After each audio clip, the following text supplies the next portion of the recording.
ਲੈ ਕਿੱਥੇ ਹੱਥ ਕਰਦੇ ਹੁਣ ਹਾਂ ਡਰਾ ਦੇ ਬੁਆ ਅੱਜ ਹੀ 3 ਅੰਡੇ ਹੀ ਹੋਵੇ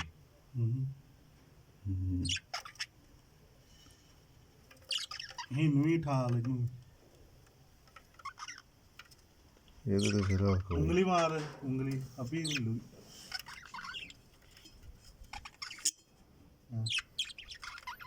ਹਿੱਲੀ ਇਹਦਾ ਤਾਂ ਫੇਰ ਵੀ ਦੇਖ ਲਾਂਗੇ